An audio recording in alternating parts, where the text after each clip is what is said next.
ini juga yang menjadi sisi positif dan keistimewaan akidah kita, karena dia bersumber dari sumber yang satu, ya. Orang kalau kembali kepada sumber yang satu tersebut, maka dia akan terjaga dari perpecahan. Dia akan terjaga dari perpecahan khususnya dalam masalah akidah ini. Nah, tadi menarik yang disampaikan oleh Mas Dery terkait keyakinan kita kepada Rasul-Rasul Allah Subhanahu wa taala. Nah, di sini juga saya ingin nyampaikan nih kepada kita semua, kepada teman-teman, agar kita semakin yakin akan agama kita. Salah satu keistimewaan akidah kita, terutama dalam keimanan kepada Rasul-Rasul Allah Subhanahu wa taala, di dalam Al-Qur'an disebutkan, la nufarriqu baina ahadim mir rusuli. Kita orang Islam ini, umat Muhammad SAW, tidak membeda-bedakan antara satu rasul dengan rasul yang lain. Artinya, kita tidak sebagaimana mereka, ahlul kitab misalkan. Mereka kan al-Yahud, mereka hanya percaya kepada Nabi Musa misalkan, tapi kufur kepada Nabi Isa, apalagi kepada Nabi Muhammad SAW. Ahlul kitab dari kalangan Nasara juga demikian, mereka hanya percaya kepada Nabi Isa, mereka nggak mau percaya kepada Nabi Musa, apalagi kepada Nabi Muhammad SAW. Nah, keistimewaan akidah kita itu percaya kepada mereka semua.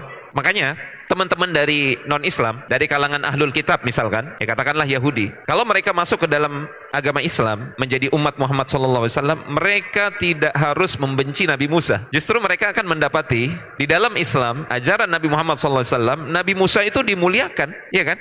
Nabi Musa dimuliakan. Demikian pula dengan Nabi Isa alaihissalam. Teman-teman non-muslim dari kalangan Nasrani misalkan, kalau seandainya mereka memeluk akidah Islamiyah menjadi umat Muhammad SAW, mereka tidak harus membenci Nabi Isa, mereka tidak harus meninggalkan Nabi Isa alaihissalam, ya, yang mereka sebut sebagai Yesus. Justru kalau mereka beriman kepada syariat Nabi Muhammad SAW, memeluk akidah beliau, justru mereka akan mengetahui kemuliaan yang sebenarnya dari Nabi Isa dan Nabi Musa alaihissalam. Mereka tetap bisa mencintai, memuliakan Nabi Musa atau Nabi Isa alaihissalam, plus mereka mendapatkan kemuliaan menjadi umat Muhammad sallallahu alaihi wasallam. Ya, ini salah satu keindahan akidah kita kalau berbicara terkait al-imanu bir rusul, keimanan kepada rasul-rasul Allah Subhanahu wa taala. Kita ini umat Islam memuliakan semua nabi. Bahkan kafir kepada satu nabi itu sama saja dengan kafir kepada nabi-nabi yang lain. Berbeda dengan agama yang lain yang misalkan mereka hanya mempercayai nabi mereka saja.